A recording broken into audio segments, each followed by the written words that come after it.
Review about An Introduction to Language and Linguistics. Normalina 2,088,203,110,040. S1 English Education. Contents. The sounds of language. Words and their parts. The structure of sentence. Low meaning. Discourse. Child language acquisition. Language and the brain. Language change, dialect variation. Language and culture. The politics of language. Writing. Second language acquisition. Computational linguistics. 1. The sounds of language. Contents. The sounds of language is about the sounds of speech. Without sound, communication can still take place with a nod or a wave, a photograph or a drawing. The study of the sounds of speech can be divided into the disciplines of phonetics and phonology. Phonetics studies speech sounds as physical objects. Phonology studies how languages organize sounds into different patterns. 2. Words and their parts. Words and their parts introduces the subject of morphology, the study of the intermal structure of words and their meaningful parts. Morphology process fulfill two basic purposes. 1. To create new words in a language. 2. To modify existing words. We may associate a word with a certain basic idea, image or event, but modifying the exact form of a word can also contribute important information, such as who is participating in an event, when or how it occurred, or something about the speaker's attitude toward it. The more complex the word, the more information of this sort it is likely to convey. 3. The structure of sentence. The structure of sentence is in order to understand the subtleties of sentence structure, it is necessary to understand how phrases are built from the words they contain, how phrases are combined into larger phrases and sentences. It is also necessary to understand what can happen to phrases and sentences after they are built, namely, parts of them can be moved and deleted. All languages share these fundamental structural properties, but the principles that underlie them are broad enough to allow considerable differences among languages. 4. Meaning. There are two main fields within linguistics that study meaning. Semantics focuses on the literal meanings of words, phrases, and sentences. It is concerned with how grammatical processes build complex meanings out of simpler ones. Pragmatics focuses on the use of language in particular situations. It aims to explain how factors outside of language contribute to both literal meaning and non-literal meanings which speakers communicate using language. Most linguists who study meaning combine the study of semantics and pragmatics. 5. Discourse. Discourse is the use of language above and beyond the sentence, how people use language in texts and contexts. This chapter provides an overview of central concepts and methods through in-depth discussion and analyses of spoken discourse and written discourse. Written discourse is more structurally complex and more elaborate than spoken discourse. In other words, sentences in spoken discourse are short and simple, whereas they are longer and more complex in written discourse. 6. Child language acquisition. Children acquire language quickly, easily, and without effort or formal teaching. Children acquire language through interaction, not only with their parents and other adults, but also with other children. All normal children who grow up in normal households, surrounded by conversation, will acquire the language that is being used around them. And it is just as easy for a child to acquire 2 or more languages at the same time, as long as they are regularly interacting with speakers of those languages. 7. Language and the brain. Language is rooted in the biology of the brain. Therefore, understanding the biology of language is critical to understanding language itself.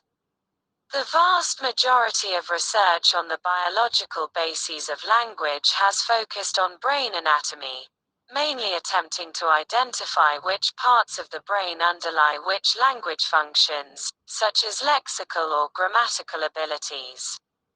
However, the biology of language can also be investigated at many other levels, from cells to molecules to genes.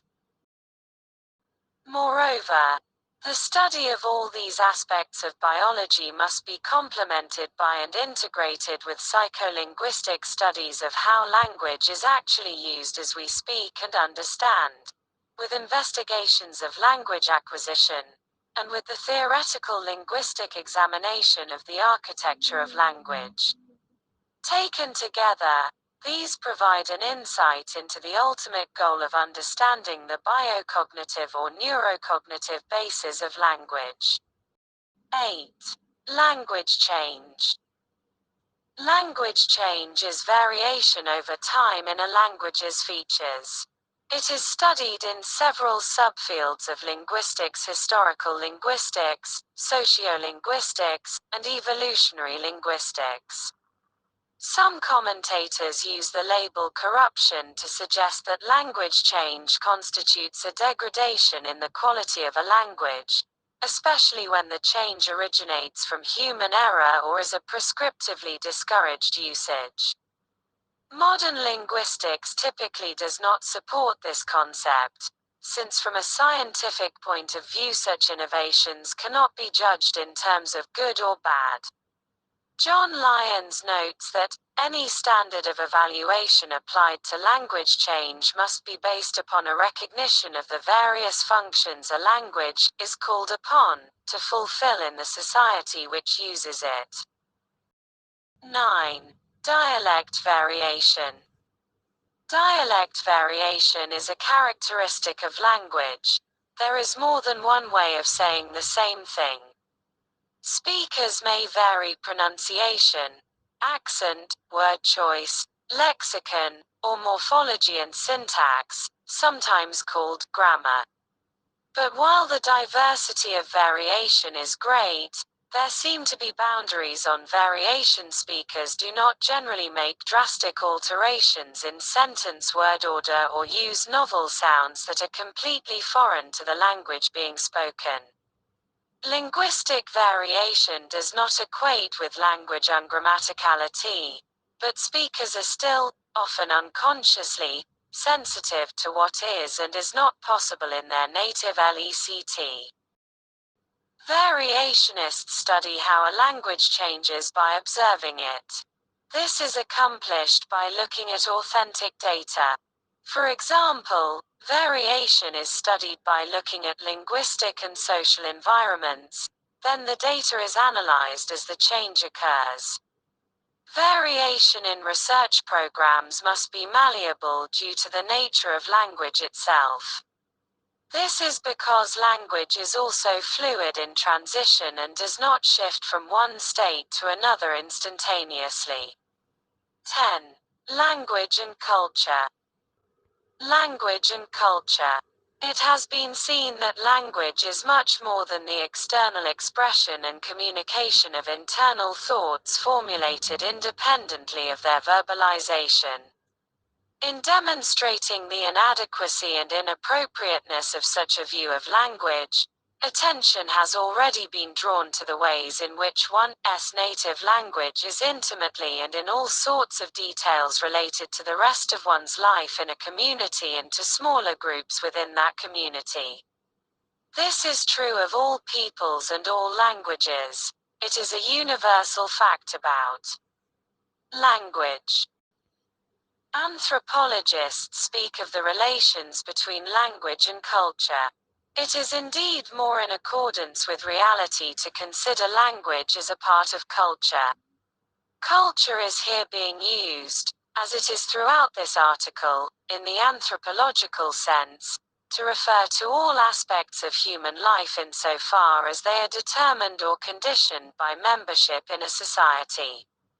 The fact that people eat or drink is not in itself cultural. It is a biological necessity for the preservation of life. That they eat particular foods and refrain from eating other substances, though they may be perfectly edible and nourishing, and that they eat and drink at particular times of day and in certain places are matters of culture, something acquired by man as a member of society, according to the classic definition of culture by the English anthropologist Sir Edward Burnett Tylor. As thus defined and envisaged, culture covers a very wide area of human life and behavior, and language is manifestly a part, probably the most important part, of it. Therefore, language and culture are intertwined. A particular language usually points out to a specific group of people.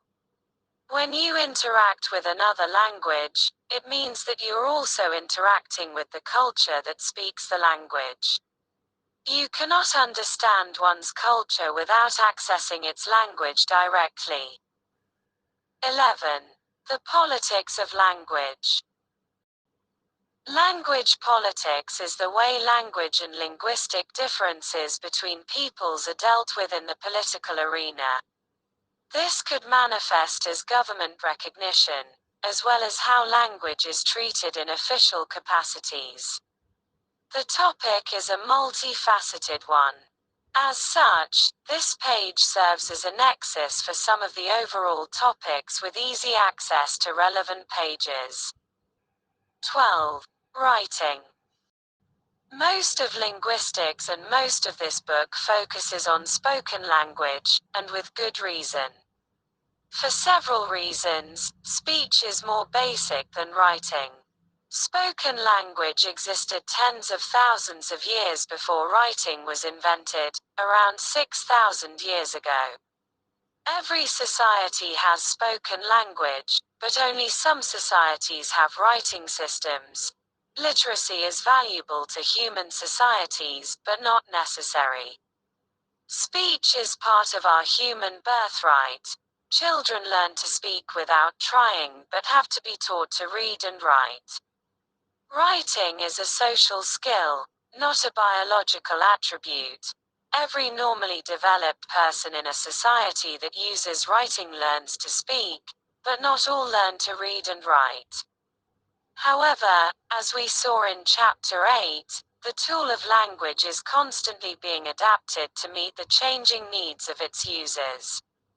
One of the most important functional adaptations of language has been the development of writing.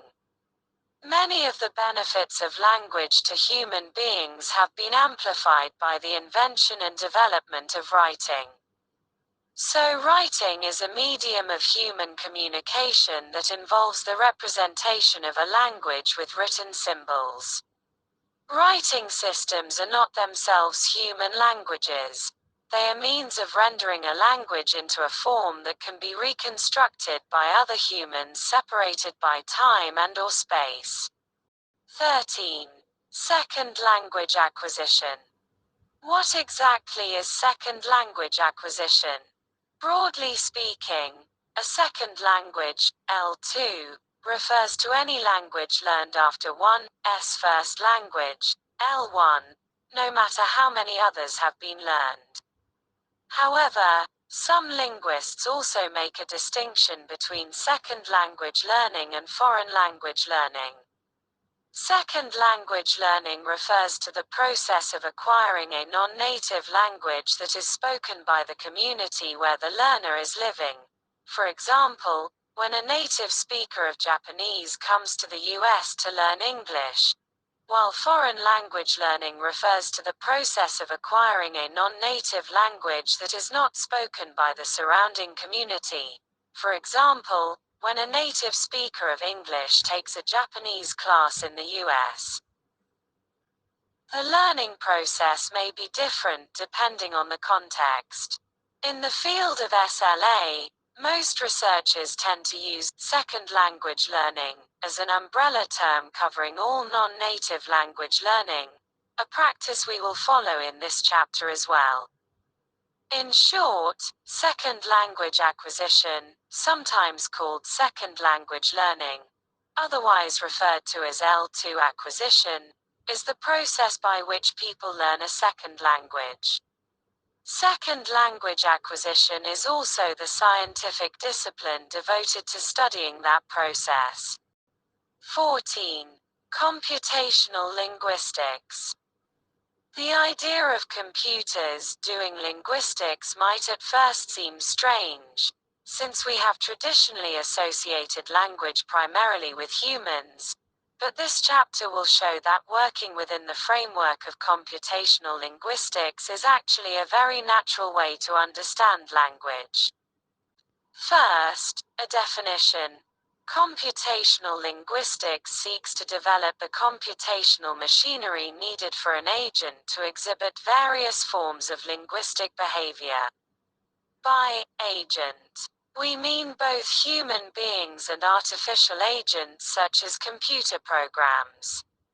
By machinery, we mean computer programs as well as the linguistic knowledge that they contain. So computational linguistics is an interdisciplinary field concerned with the computational modeling of natural language, as well as the study of appropriate computational approaches to linguistic questions. In general, computational linguistics draws upon linguistics, computer science, artificial intelligence, mathematics, logic, philosophy, cognitive science, cognitive psychology, psycholinguistics, anthropology and neuroscience, among others. Thanks for watching.